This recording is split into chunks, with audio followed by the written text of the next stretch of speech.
Selamat sore pemirsa, Anda menyaksikan Breaking News hari ini.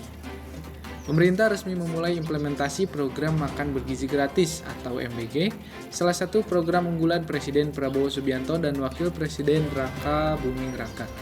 Program ini ditunjukkan untuk mengatasi stunting dan meningkatkan kualitas sumber daya manusia sejak dini. Namun, di balik harapan besar, muncul pula tantangan yang tidak kecil. Apakah program ini realistis? Dan bagaimana pelaksanaannya di lapangan? Kami hadirkan laporan eksklusif bersama dua narasumber dari berbagai latar belakang. Baik, telah bergabung bersama saya Ibu Clara Mikaela, seorang ahli gizi dan praktisi pendidikan. Nah, Bu Clara, seberapa penting sih program makan siang gratis bagi anak-anak di Indonesia? Sangat penting. Kita tahu gizi berpengaruh langsung terhadap konsentrasi belajar, pertumbuhan fisik, dan kecerdasan anak. Sayangnya masih banyak anak sekolah yang sarapan tidak sempat, apalagi makan siang bergizi. Program MBG ini kalau dirancang dengan cermat bisa menjadi game changers untuk pendidikan Indonesia. Oke, tapi bagaimana dengan variasi menu dan kebutuhan gizi berbeda di tiap daerah? Apakah sudah terpenuhi? Kalau itu menu tidak bisa disamaratakan ya. Anak-anak di Papua punya preferensi berbeda dengan di Jawa. Harus ada riset lokal, pelibatan ahli gizi daerah, dan edukasi gizi kepada siswa serta orang tua. Ini bukan hanya soal makan, tapi membentuk kebiasaan hidup sehat sejak dini. Oke, itu mungkin poin-poinnya ya Bu Clara. Terima kasih Bu Clara atas penjelasan dan pandangan yang sangat mendalamnya. Oke, jelas bahwa kesehatan anak bukan sekedar soal makan siang, tetapi tentang pemenuhan gizi yang seimbang dan edukasi jangka panjang. Nah, semoga pendekatan berbasis lokal bisa benar-benar diterapkan secara nasional. Terima kasih. Oke, baik saudara sekalian, kini saya bersama narasumber yang kedua yaitu Ibu Tiara. Nah, sebagai pelaku usaha catering lokal yang ikut mendaftar sebagai penyedia makanan MBG atau makan bergizi gratis. Nah, Bu Tiara, bagaimana sih pendapat Bu Tiara sebagai pelaku UMKM tersebut?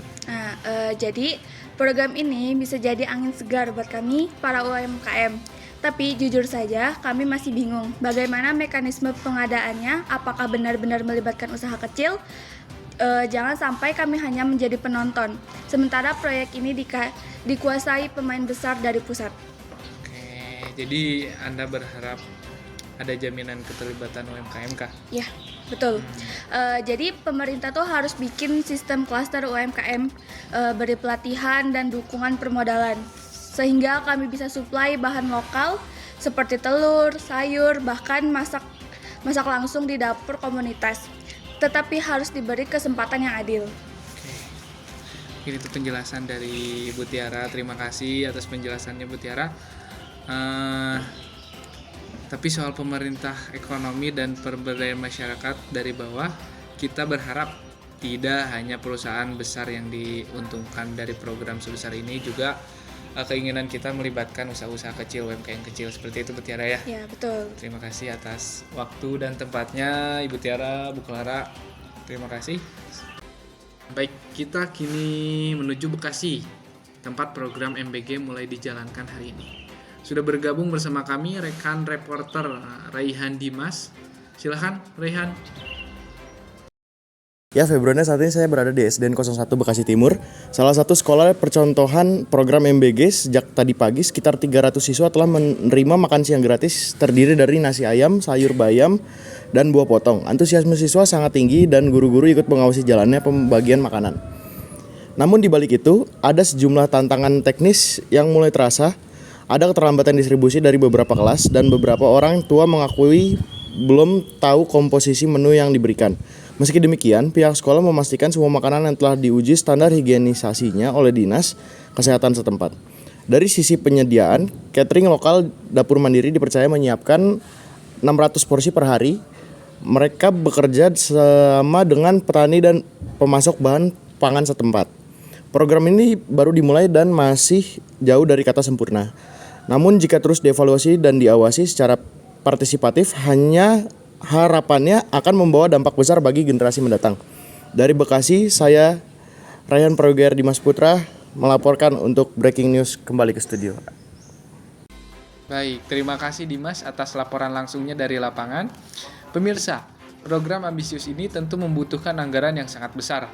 Estimasi biaya mencapai lebih dari 300 triliun rupiah per tahun, termasuk untuk makanan, distribusi, pengawasan, dan operasional. Tentu bukan angka yang kecil. Untuk menjamin keberlanjutan, perlu strategi anggaran yang transparan dan inovatif, kolaborasi dengan sektor swasta, integrasi dengan program gizi lain, serta pengawasan digital akan sangat menentukan keberlangsungan program ini. Nah, pemirsa, program makanan bergizi gratis adalah langkah monumental. Namun, keberhasilan program ini tidak hanya ditentukan oleh besarnya anggaran, tetapi oleh ketetapan pelaksanaan dan pengawasan di lapangan. Mari kita lawan bersama demi masa depan anak-anak di Indonesia. Saya, Febriana Adi Surya, Breaking News, sampai jumpa dan tetap sehat.